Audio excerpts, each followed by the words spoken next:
Hello friends, I am Chevee. Welcome to my shed. How are you today? How are things? It's beautiful here right now.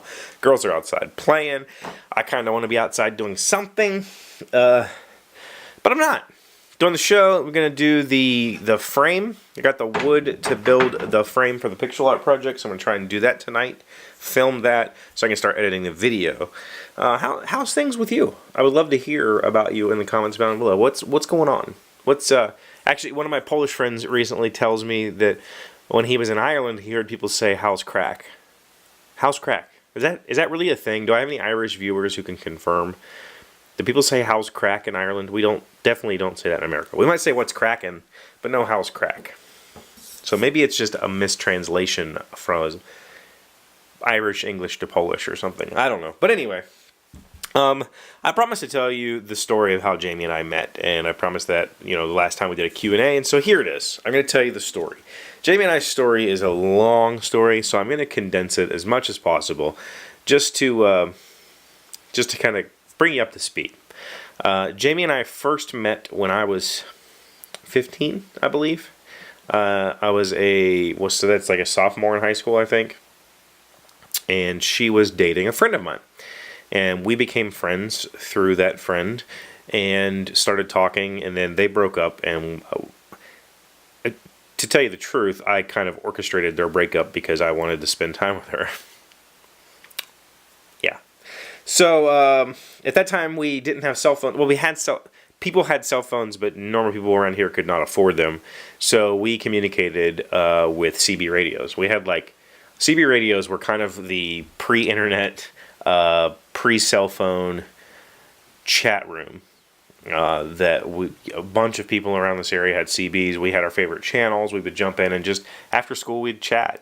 And so I chatted with Jamie a lot on the CB radio, and we became really close friends, and then we started dating. So we dated for like 6 months or something like that, and then I went crazy in the head and tried to kill myself. And while I was in the mental institution, she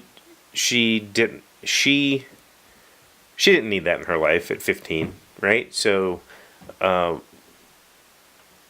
she broke up with me. And I blamed her for 8 more years for all of the troubles that I had, because she was like one of the bright spots in my life at that time. And it all came down to this. It was a screwed up situation, but it revolved around Valentine's Day and me messing with her a little too much by telling her I didn't get her anything, what I had, and I hadn't given it to her, and blah, blah, blah. And so she blew up, and then I got offended, and it was a mess, right? And so we still don't celebrate Valentine's Day to this day. So we broke up, and I blamed her for my depression for the next 8 years. And I went to the Marine Corps and did a whole bunch of stuff, and kind of forgot about her. I never forgot about her. She was always she was that girl that I compared everybody else to. Will anybody ever be Jamie again? Will I ever find another Jamie? And I never did. So 8 years later, I'm working at a automotive dealership, and I get a phone call from this person, and this person's like, "Hey, it's torrential downpour. My wipers quit working. I'm on the way to class. I can't see. Can you help me?" And we were booked solid that day for appointments. I said, "Sure, bring it in. This is an emergency situation essentially. This person needs to get to class, can't." So, in pulls this blue Chevy Cavalier, 2-door Cavalier, and out steps Jamie. Now, she had heard me say my name on the phone. "This is Chevee, how can I help you?" But I'm working at a Chevy dealership. She's driving a Chevy. So it just didn't occur to her who it was. She sees me and I see her. And my heart, it was crazy. 8 years. I'd never gotten over her. I claimed I had, but I hadn't. And that's really weird to say from 15 to 23 that I still had this intense feeling for this girl. So we met again, found out she was going through a divorce, a particularly rough divorce for her, and we started hanging out, and I think like 5.5 or maybe 6 months later we got married. We've never been ones to take our time with much. We just tend to kind of go for it and see what happens, and that definitely is the theme of our relationships throughout the years and our time together. Got married, found out on the day of our wedding, or the night before our wedding, that she was pregnant. So luckily we had planned a dry wedding because we were traveling that evening I was driving us to Key West. And so if I wasn't drinking, nobody was drinking. So I said it's a dry wedding. And so we ended up having a fairly dry honeymoon even, because she was pregnant. And there's all these weird stories from that point forward. We had miscarriages. We had Alina. We had not planned on having a second child. It happened out of surprise. We went through some pretty rough times. I was a really shitty father to Alina. For the first 3 years of her life, I was not prepared to have so much of my life invaded by the need to take care of another human being. I was 25 and I didn't get it, right? I wasn't ready to be dad. But I was, surprise. And so the burden fell on Jayme to take care of Alina 95% of the time. She woke up with her. Alina had colic for the first 2 years, so she woke up every 45 minutes screaming her head off, and Jayme was the one that was up with her. And I was an ass about it. I worked. I was the breadwinner, I guess, and so in my opinion, that she needed to handle it. And I had to get sleep so I could go to work, and, yeah. So, and the truth is, guys, I don't know if anybody else can back this up, but if I'm with Jayme in the same bed, I sleep through everything. It's almost like a comfort blanket or a safety blanket. Sleep through anything. I never heard Alina wake up. So if it got particularly bad and Jayme had a spell where she just couldn't stay awake because she had been up so many nights, I had to literally get Alina out of her bedroom, put her in her bassinet, and sleep in the living room with her. And if I slept in that situation, then I would hear every noise she made and wake up immediately. So I would, periodically take nights like that for Jayme to sleep. It was not enough. I didn't do it nearly enough, and I've never been able to play with small children for any length of time. I just get really frustrated, and so I was a pretty crappy husband, a pretty crappy father for the first 3 or maybe even 4 years of Alina's life.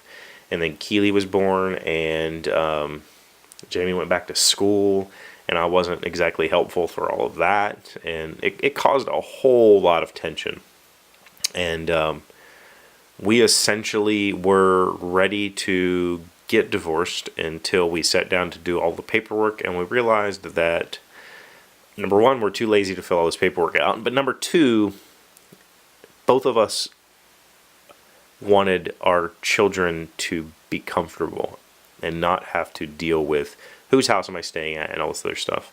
And the other thing is, Jayme and I, through all of that, we've always been really good friends. We're not the kind of couple that carries a grudge. We have a fight, and we might not talk to each other for a couple days, and then it's literally just over. We both just move on, and we're laughing again and watching TV and doing whatever it is. And so we've always been best friends who happen to have children and live together, and it's a really weird situation, and it's been wonderful. I'm not gonna lie to you and tell you that I'm not the typical guy who's gonna say oh, my wife doesn't let me watch the football. No, we both have our time. We both value our time. We both give each other room to I'm not a misogynist. I'm not a I'm I'm a feminist, I would say, and I live with 3 of them, and I want my little girls to have as much opportunity as I have had, and I don't think that should be hindered by their gender. And so Jayme is the same way. I'm not a patriarch. I never will be, and I was probably leaning that way when we first got married, and that was just wrong. So we're still together, still married. This will be 15 years. It's a long time. No. Yeah. Hold on. We got married when I was 23. Yeah, 15 years. Wow. Man. So that's the story. That's how I met Jayme. If you have any, I would love to hear your couple stories. It doesn't have to be marriage. Just, I've never been one to date. And so I wasn't exactly looking to ever get married. It just kind of happened. And it happened with the person that I had imagined it happening with for ever since I was 15 years old. So it's pretty magical for me.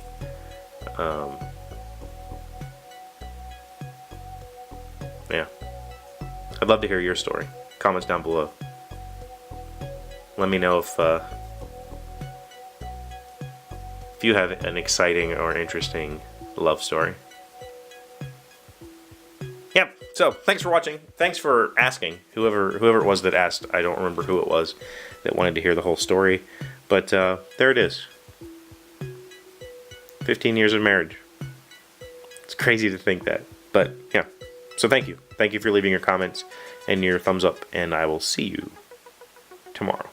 Hey, Doc, wait! I want to ask you something. Today's random fact comes from worldanimalfoundation.net. How many species of octopus are there in the world? I thought it was octopi. Maybe I'm wrong. The octopus is a cephalopod of the order Octopoda that inhabits many diverse regions of the ocean, especially coral reefs. The term may also refer to only those creatures in the genus Octopus.